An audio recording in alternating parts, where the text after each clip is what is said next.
energia nuclear é usada para gerar eletricidade e armas de energia. Ela é adquirida de reações como decadência nuclear, fissão nuclear e fusão nuclear. Hoje, uma parcela significativa da eletricidade e da energia nuclear é produzida pela fissão nuclear de plutônio e urânio em usinas de energia nuclear. Cerca de 10% da eletricidade mundial é devida a reatores nucleares, e 20% da eletricidade dos Estados Unidos é proveniente de usinas nucleares. A energia nuclear é a fonte de energia mais limpa. Ela não apenas fornece eletricidade, mas também permite a exploração do espaço através de sistemas de energia radioisótopo. Os radioisótopos ajudam a detectar tumores, tratar cânceres e imagens de câmeras. Eles também ajudam nas investigações criminais, pois os radioisótopos podem identificar vestígios de tinta, vidro, pólvora, fita adesiva, chumbo e venenos. Além disso, os radioisótopos também causam impacto na agricultura através do controle de insetos que danificam as plantações. A energia nuclear oferece toneladas de vantagens. É uma das mais baixas fontes de energia de carbono e tem uma das menores pegadas de carbono. Ela produz uma enorme quantidade de eletricidade com minúsculas emissões de carbono. Embora a construção de usinas nucleares seja cara, a geração de eletricidade a partir de usinas nucleares é altamente confiável e econômica. Ela minimiza as emissões de gases de efeito estufa, enquanto fornece uma solução para a crescente crise energética e a mudança climática. Um reator nuclear inicia e controla as reações de fusão e fissão em cadeia nuclear. Elas são usadas em usinas nucleares, principalmente para a produção de eletricidade e propulsão nuclear marinha. O primeiro reator nuclear do mundo foi construído em 1942 pelo vencedor do Prêmio Nobel Enrico Fermi, sob o Stagfield Football Stadium da Universidade de Chicago. Hoje, cerca de 440 usinas nucleares estão trabalhando em todo o mundo e outras 55 estão em construção. No entanto, o primeiro reator nuclear data tanto quanto se pode imaginar. Surpreendentemente, o primeiro reator nuclear é tão antigo quanto 2 bilhões de anos. Embora não existissem seres humanos, ciência ou tecnologia há 2 bilhões de anos, como surgiu este reator nuclear? Neste vídeo, vamos contar a você sobre a descoberta de um reator nuclear de 2 bilhões de anos que muda tudo. Nos anos 50, enquanto reatores nucleares comerciais estavam inicialmente sendo criados e crescendo em popularidade, os cientistas primeiro propuseram que reatores nucleares naturais poderiam ter operado na velha Terra. Em uma pesquisa de 1956, Paul Kuroda previu as circunstâncias sob as quais a fissão nuclear poderia espontaneamente ocorrer e continuar. 16 anos depois, sua previsão se mostrou correta. No que hoje é conhecido como Gabão, África Ocidental, 17 reatores de fissão nuclear naturais estavam em operação há 2 bilhões de anos, muito antes da humanidade criar as primeiras instalações comerciais de energia nuclear nos anos 50. Estes reatores nucleares orgânicos geravam apenas uma pequena quantidade de energia.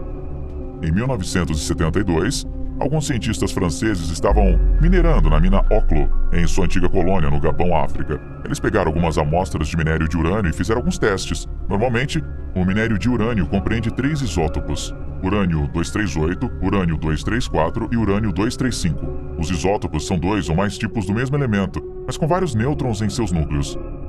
O urânio 238 é o tipo mais abundante, enquanto o urânio 234 é o mais raro.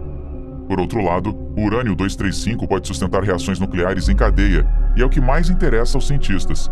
O minério de urânio é tipicamente composto de 0,72% de urânio 235. Entretanto, os cientistas franceses descobriram que o seu minério de urânio consistia de 0,717% de urânio 235. O que parecia ser uma pequena diferença de apenas 0,03%, na verdade tinha um significado imenso para os cientistas. Os franceses haviam descoberto algo bastante estranho enquanto realizavam uma medição isotópica regular no minério de urânio do Gabão. As autoridades nucleares francesas acharam esta lacuna altamente preocupante. Ela criou uma situação alarmante porque o urânio pode ser usado para produzir armamento nuclear, bombas e outras coisas. Além disso, ele é encontrado apenas em pequenas quantidades na crosta terrestre, na Lua e até mesmo em meteoritos. Isto os fez pensar que cerca de 200 kg de urânio 235 haviam desaparecido. Ele não tinha sido roubado nem tinha desaparecido, mas o urânio 0,003% perdido tinha sofrido uma reação de fissão nuclear e tinha se dividido em outros átomos. O urânio anômalo do Gabão deu provas de algo extraordinário: o primeiro reator nuclear natural já descoberto. Graças aos funcionários e cientistas nucleares que eventualmente se lembraram dos documentos antigos do Kuroda e outros, parte desse urânio 235 foi usado em um reator nuclear natural há 2 bilhões de anos. Portanto, o minério de urânio foi empobrecido em urânio 235. Definitivamente isso deixou os cientistas perplexos, pois A primeira usina nuclear só veio a existir nos anos 50 e produziu apenas uma pequena quantidade de eletricidade. Em contraste, uma mina não supervisionada na África criou a energia nuclear há muito tempo. As minas de urânio de Oklo acabaram por render a descoberta de 16 reatores nucleares naturais.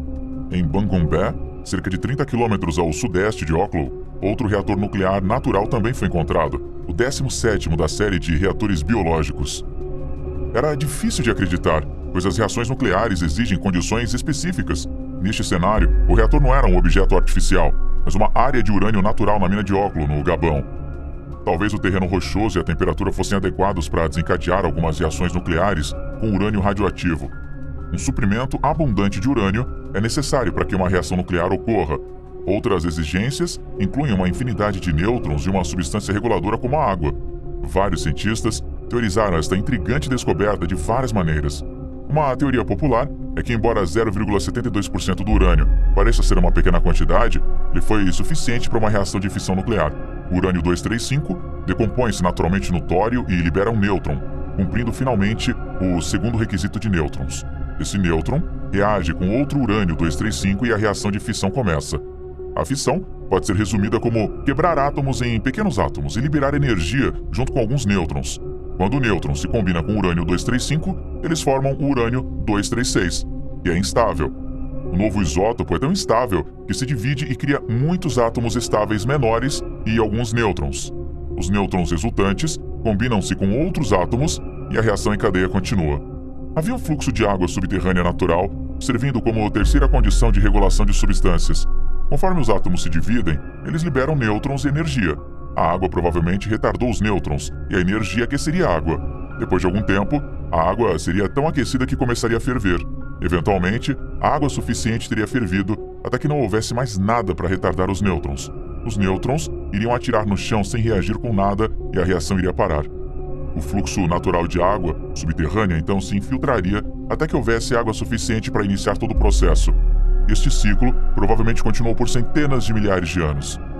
Depois de algum tempo, todo o urânio 235 foi consumido e não havia o suficiente para manter as reações em andamento. O reator acabou parando, deixando apenas alguns poucos vestígios de sua existência, incluindo o enigma do urânio que faltava. Os reatores do Gabão tinham uma potência média de aproximadamente 100 kW ou 1000 lâmpadas. Comparativamente, as usinas nucleares de reatores comerciais de água fervente pressurizada produzem 1000 MW ou o equivalente a 10 milhões de lâmpadas. Os reatores nucleares do Gabão são dignos de nota, apesar de produzirem apenas pequenas quantidades de energia desde que começaram a funcionar espontaneamente há cerca de 2 bilhões de anos e mantiveram essa operação por até 1 milhão de anos. Além disso, a capacidade dos reatores do Gabão de armazenar com segurança vários subprodutos radioativos de fissão nuclear por 2 bilhões de anos mostra que o armazenamento geológico de resíduos nucleares, a longo prazo, é possível. A preservação a longo prazo dos reatores nucleares naturais do Gabão é possivelmente ainda mais impressionante do que os próprios reatores. Estas usinas de energia nuclear existem há 2 bilhões de anos. A estabilidade a longo prazo da crosta continental africana e o isolamento dos recursos de urânio das águas subterrâneas oxidantes contribuem para a sobrevivência dos reatores do Gabão. Os materiais carbonáceos circundantes e a argila que produziram e mantiveram condições de redução e restringiram em grande parte o fluxo de urânio e outros subprodutos da fissão nuclear radioativa parecem ter preservado os reatores nucleares naturais no Gabão. Especula-se que talvez, 2 bilhões de anos atrás, vários locais adicionais na Terra tinham reatores nucleares naturais operando. Talvez existam outros reatores nucleares naturais que ainda não tenhamos descoberto, ou talvez os remanescentes radioativos de tais reatores tenham sido corroídos, oxidados e dissolvidos há muito tempo. Entretanto, de acordo com especialistas, os reatores nucleares naturais do Gabão ainda são únicos e certamente mais insubstituíveis do que os espécimes mais valiosos da Lua e de Marte. Os reatores do Gabão foram estáveis, duraram muito tempo e foram preservados por 2 bilhões de anos. Como resultado, as pesquisas científicas sobre estes raros reatores naturais oferecem uma visão significativa da energia nuclear antropogênica e do gerenciamento de resíduos nucleares. Parece que a mãe natureza é capaz de operar um reator nuclear. Atualmente não existem outros reatores nucleares naturais conhecidos, tornando os reatores de fissão no Gabão únicos. Os 16 reatores nucleares naturais de Oklo foram totalmente minerados por seu rico minério de urânio, o que é uma infelicidade para a pesquisa. Apenas um pequeno número de amostras de urânio, muitas vezes com poucas notas de campo, estão disponíveis para os cientistas usarem nas suas investigações destes excepcionais reatores nucleares. O último reator nuclear natural em Bangombé estava em perigo de ser minerado no final dos anos 90. A mineração do urânio de Bangombé foi questionada em uma carta de 1997 à revista Nature pelo cientista François Gaultier Lafayette. Eles escreveram: o último reator de fissão natural conhecido na Terra provavelmente será minado este ano. Como estes reatores naturais são únicos, pelo menos um deve ser preservado para programas de pesquisa presentes e futuros. Todos os reatores, exceto um, estão localizados no mais importante depósito de urânio da bacia de Franceville, no Gabão, em Oklo. Este depósito será completamente extraído em breve, em 1998. Portanto, o trabalho futuro destes reatores terá que depender de amostras coletadas anteriormente, muitas das quais estão mal documentadas e fora de seu contexto geológico. O trabalho ainda é possível, entretanto, em um reator localizado no depósito mínimo de urânio de Bangombé, a 30 quilômetros de Oklo. Nós propomos a preservação deste depósito único e cientificamente importante para pesquisas presentes e futuras. Este depósito não é menos único e certamente mais insubstituível do que os espécimes mais valorizados da Lua e Marte. Desde a descoberta dos reatores nucleares naturais do Gabão em 1972, os cientistas têm ficado perplexos sobre o porquê destes reatores, que parecem ter se desenvolvido no Gabão há apenas 2 bilhões de anos, não surgiram em nenhum outro lugar na Terra. Os reatores do Gabão ainda são um mistério para os cientistas. Nos últimos 40 anos, eles juntaram informações sobre como estes reatores nucleares funcionaram e foram registrados no registro geológico. Você pode estar se perguntando por quê, com o urânio 235 empobrecido para menos de 4% do urânio, os reatores nucleares naturais surgiram em depósitos de urânio há apenas 2 bilhões de anos.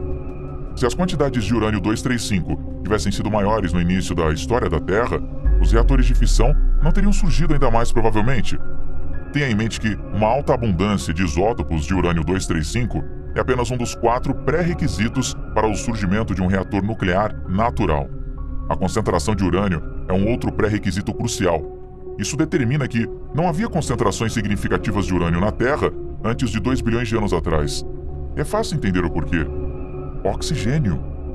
Apenas pequenas quantidades de urânio são encontradas na maioria das rochas da Terra, partes por milhão ou partes por bilhão. A circulação hidrotérmica é tipicamente usada para concentrar urânio, pegando o elemento e focalizando em um novo depósito hidrotérmico. O urânio deve ser solúvel para que essa circulação hidrotérmica o engrosse e seja coletado na água. A solubilidade do urânio, no entanto, pode ser um pouco desafiadora. O urânio tende a criar compostos muito estáveis que são difíceis de dissolver em sua forma reduzida, o U4+. Entretanto, o urânio facilmente forma complexos solúveis em sua forma oxidada, o U6+. A atmosfera inicial da Terra continha extremamente pouco oxigênio. Como não havia oxigênio para converter o urânio em suas formas solúveis, concentrar uma quantidade considerável de urânio teria sido incrivelmente desafiador. Entretanto, o grande evento de oxidação que começou há cerca de 2,4 bilhões de anos viu um aumento dramático no conteúdo de oxigênio atmosférico de 1 para 15%.